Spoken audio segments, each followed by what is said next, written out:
Minasyaitonirrajim. Bismillahirrahmanirrahim. Assalamualaikum warahmatullahi wabarakatuh. Alhamdulillah, wassalatu wassalamu ala rasulillah wa ba'd.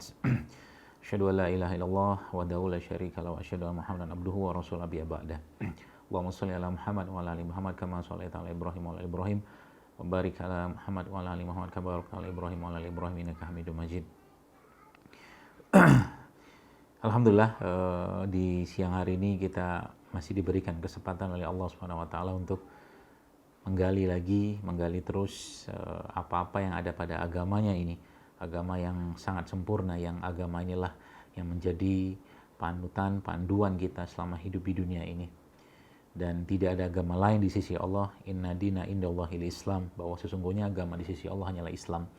Maka Islam sejatinya memberikan pedoman yang harusnya kita ikuti dengan baik dan sesuai dengan apa dicontohkan oleh baginda Nabi SAW, yang mana kalau pedoman-pedoman itu kita kerjakan dengan baik, pastinya akan banyak manfaat yang kita dapatkan, dan tentunya keberkahan dan pahala yang berlimpah dari Allah Subhanahu wa taala. Bayangkan kalau seandainya kita begitu merasakan keberkahan dan pahala yang begitu luar biasa dari Allah, katakanlah dari satu aktivitas saja.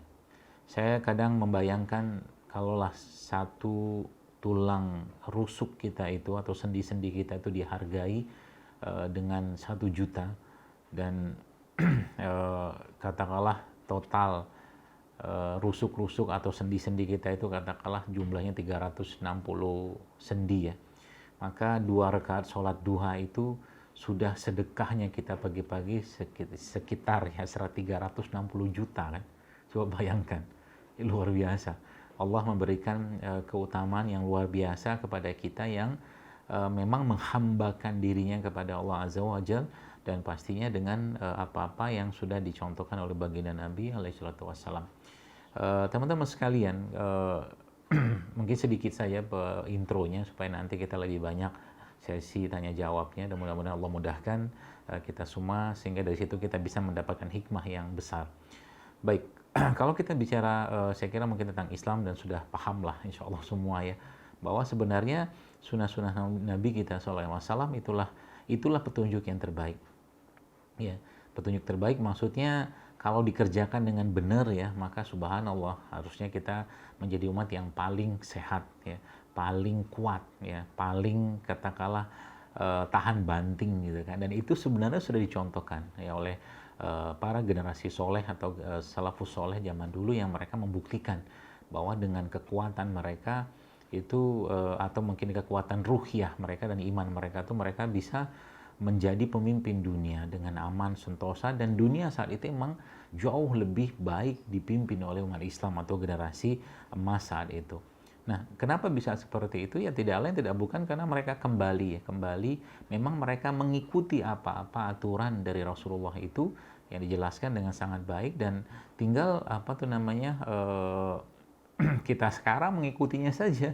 Maka kalau ditanya mana generasi terbaik itu, yang dijelaskan oleh Nabi, khairun nasi qarni tsummal ladzi yalunahu tsummal ladzi yalunahu. Jadi generasi terbaik itulah saatku, sesudahnya dan sesudahnya. Jadi kalau kita baca sejarah-sejarah para generasi-generasi soleh zaman dulu itu memang subhanallah ya, luar biasa keistimewaan, keilmuan mereka, kekuatan mereka yang Allah berikan ya.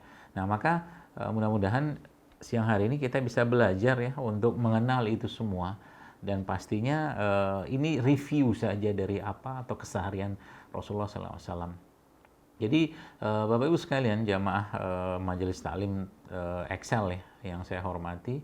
Jadi Masya Allah ya, kita kalau bicara tentang adaptasi new normal, kalau bagi saya sih ya itu kan istilah saja, tapi sebenarnya ya kehidupan normalnya seorang mukmin itu adalah ketika dia kembali ke kehidupan yang sudah dijelaskan oleh Al-Quran dan dicontohkan oleh baginda Nabi SAW. Contoh kayak sekarang, normal. Kalau sekarang orang nyebutnya normal, padahal new normal, padahal nggak normalnya kayak begitu.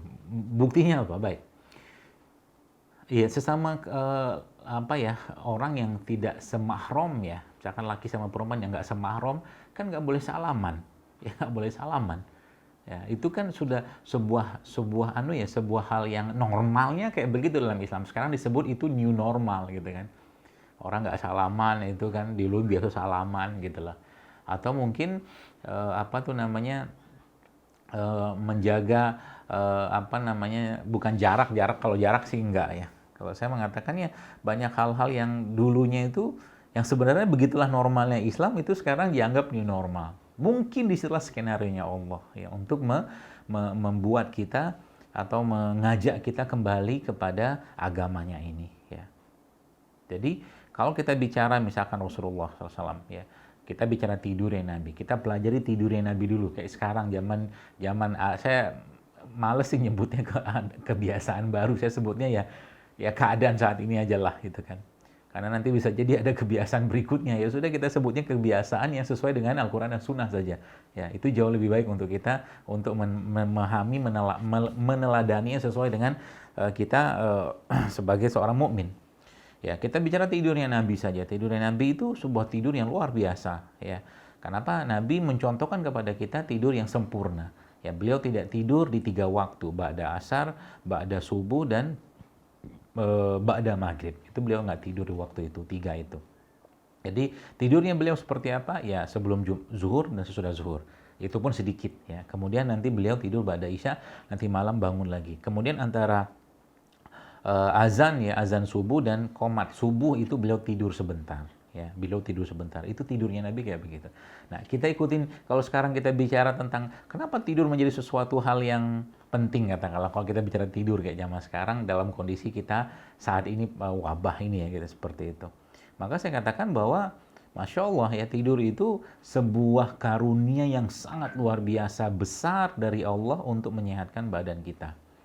Ya, menyehatkan. Ya, kenapa menyehatkan? Karena beberapa riset pun menyebutkan bahwa orang-orang yang kurang tidur, ya, itu ternyata associated, berhubungan dengan resiko terkena kanker, sampai ke kanker. Kenapa? Karena memang tidur adalah atau malam adalah waktu yang diperuntukkan Allah untuk membersihkan tubuh kita atau menyegarkan tubuh kita kembali. Subhanallah ya. Itu tidur ya, baru tidur. Nah, kita bicara makan. Apa namanya, setelah tidur apa lagi ya, ya katakanlah sholat ya, sholat ini kayak zaman sekarang ini ya, sebenarnya kalau boleh saya katakan, kalau seandainya umat Islam kembali ke Al-Quran dan Sunnah baginda Nabi SAW, maka sebenarnya problem ini akan selesai sebenarnya. Kenapa kita nggak selesai? Karena masih katakanlah kita bukan berjibaku sih, berkutak-katik dengan hal-hal yang bersifat kecemasan, was-was segala macam. Bapak Ibu sekalian, ya, saya harus katakan bahwa dengan atau tanpa wabah ini, ya, kita pasti akan mati gitu loh. Ya, kita pasti akan mati. Ya, dengan adanya virus ini atau tidak, kita pasti mati. Ya, perkaranya kalau memang ajalnya tiba, ya pasti mati. Orang itu bukan karena penyakit, bukan karena ini, bukan karena itu, tapi karena memang ajalnya sudah tiba. Ya, jadi itu keyakinan. Ya, makanya Allah sudah jelaskan dalam Al-Quran, wasta'inu bis-sobri was-sholat. Jadi mintalah pertolongan dengan sabar dan sholat. Dan sholat itu kalau saya boleh bicara tentang sisi kesehatan sholat, ya itu Masya Allah ya, luar biasa. Teman-teman, kalau Anda pernah melakukan sholat ya, atau kita melakukan sholat dengan benar dan baik sebagaimana Nabi SAW contohkan kepada kita, itu Allahu Akbar ya. Saya katakan Allahu Akbar, kenapa? Sholat itu stretching, tanda kutip, dan relax yang paling baik.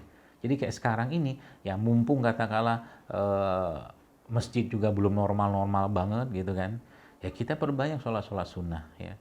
Dan minta pertolongan Allah dengan sholat tadi. Karena dalam sholat itu ada kemenangan, dalam sholat itu ada ketenangan, dalam sholat itu ada kekuatan, dalam sholat itu ada imunitas yang ada pada diri seorang mukmin. Ya, karena memang kenapa bisa seperti itu? Coba lihat bacaan sholat itu apa? Pengagungan Allah, pengesaan Allah, ya. Kemudian pengakuan kita sebagai hamba, ya. Kemudian segala macam doa-doa yang ada pada sholat itu, yang kalau kita lihat hikmahnya luar biasa dari sholat tadi, misalkan dari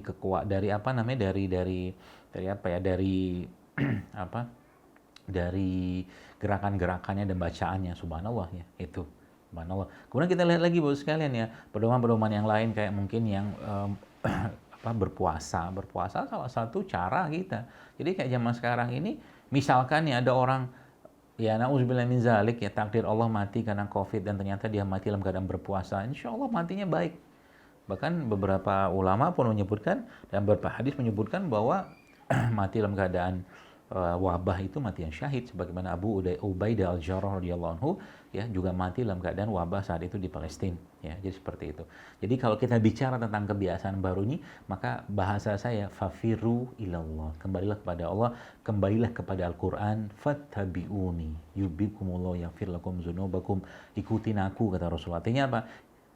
Kebiasaan atau mungkin kondisi kayak sekarang ini ya, kalau boleh saya katakan ya, mari kita jadikan momen untuk kembali pada Al-Quran, mari kita jadikan momen untuk kembali kepada sunnah baginda Nabi SAW, dan itulah imunitas yang paling baik, dan mudah-mudahan dengan itulah Allah memberikan keberkahannya, rahmatnya, ampunannya, kemudahannya untuk ini semua selesai.